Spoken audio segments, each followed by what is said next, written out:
Emotional damage. What is up, guys? Welcome back to our channel.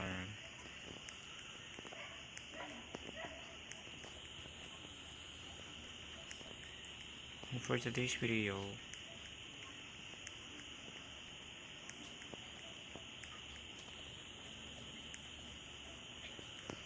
we are about to check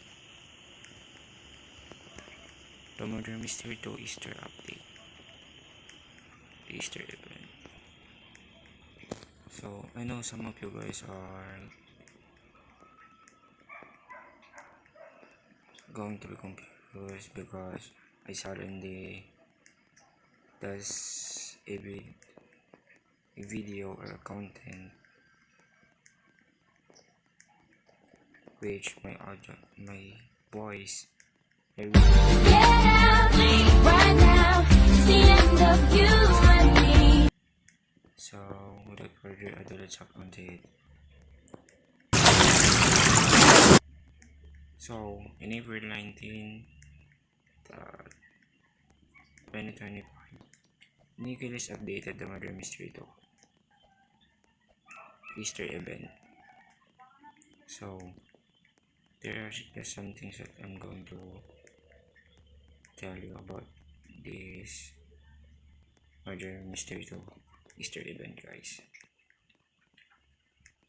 First things first, let's check this.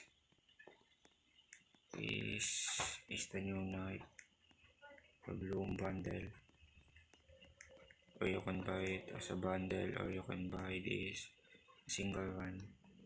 Need it. I don't need it. Para bundle. I need it.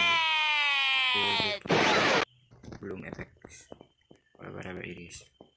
Watch this, just stop on that.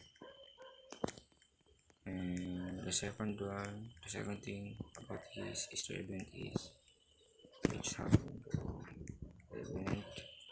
Oh, got it, I have already. This is it, the egg hunt event.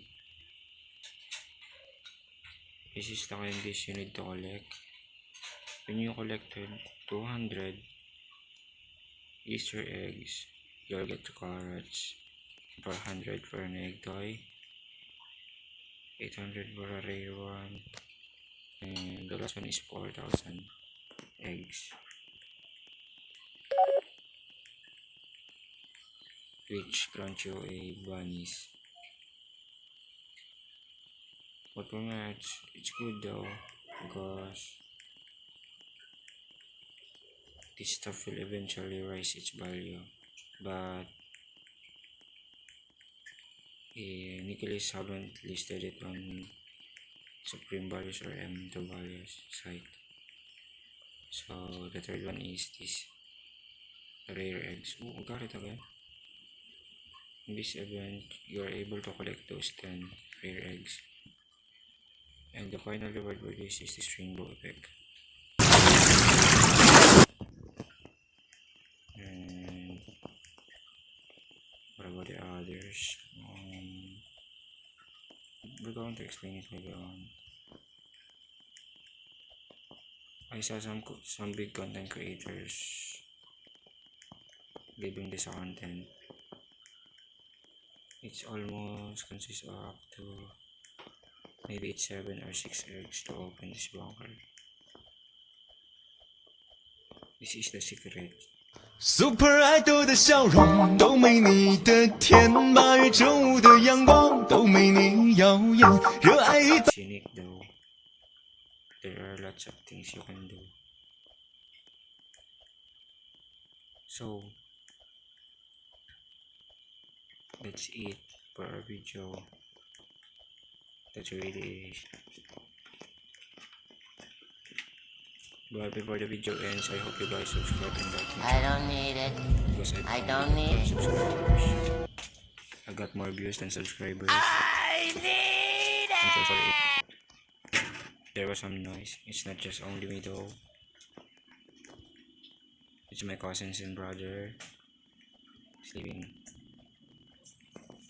Anyways, I really appreciated the likes and subscribe for you guys. I hope you could support me. Thank you. That's all.